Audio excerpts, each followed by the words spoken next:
Pernahkah kita bertanya, kenapa ada pemerintahan yang bisa berjalan dengan baik, transparan, dan dipercaya rakyatnya?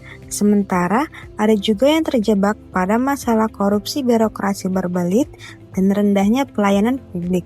Jawabannya ada pada suatu konsep penting yang menjadi keberhasilan banyak negara atau good governance. Kita sering mendengar orang-orang membicarakan tentang good governance, tapi tidak tahu apa itu good governance.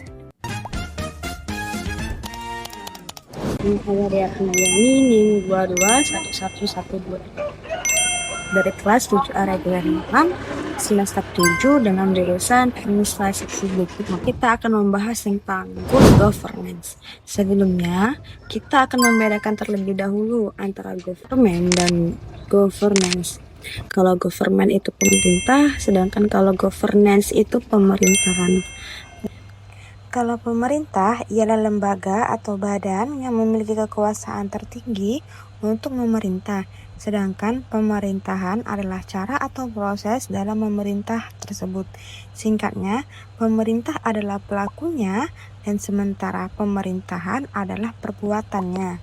Nah, good governance sesungguhnya merujuk pada suatu kondisi di mana organisasi atau instansi publik dikelola dengan baik, atau konsep tata kelola pemerintah yang baik, di mana proses pengambilan keputusan dan pelaksanaan kebijakan dilakukan secara transparan, akuntabel, efektif, dan partisipatif untuk mencapai tujuan pembangunan dan kesejahteraan publik. Di dalam good governance ini ada 3 pilar yang sangat penting.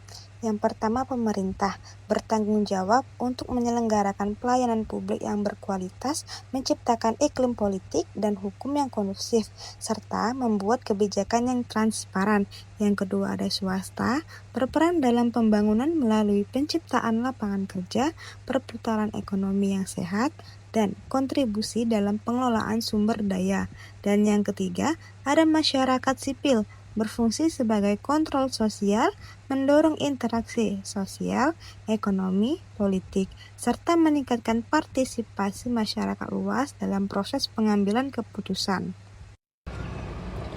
Ada pula prinsip-prinsip utama good governance. Yang pertama, transparansi, keterbukaan dalam proses pengambilan keputusan dan implementasi kebijakan agar masyarakat bisa memantau dan tidak ada penyalahgunaan kekuasaan.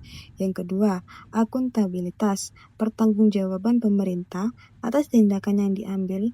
Ini berarti pemerintah harus memberikan laporan yang jelas tentang kegiatan dan penggunaan anggaran. Yang ketiga, partisipasi, melibatkan seluruh pihak termasuk pemerintah, warga negara, dan sektor swasta dalam proses pengambilan keputusan untuk mencapai konsensus bersama. Yang keempat, efektif dan efisiensi, mengelola sumber daya secara optimal untuk menghasilkan pelayanan publik yang efektif dan efisien. Yang kelima, supremasi hukum, kepatuhan terhadap hukum dalam penyelenggaraan pemerintah. Yang keenam, keadilan, pelayanan publik yang adil dan merata bagi seluruh lapisan masyarakat. Yang ketujuh, responsif, kemampuan pemerintah untuk merespon kebutuhan dan keluhan masyarakat dengan cepat. Itu saja yang bisa saya sampaikan. Saya harap informasi ini bermanfaat bagi Anda. Saya ucapkan terima kasih untuk waktunya. Saya tutup. Wassalamualaikum warahmatullahi wabarakatuh.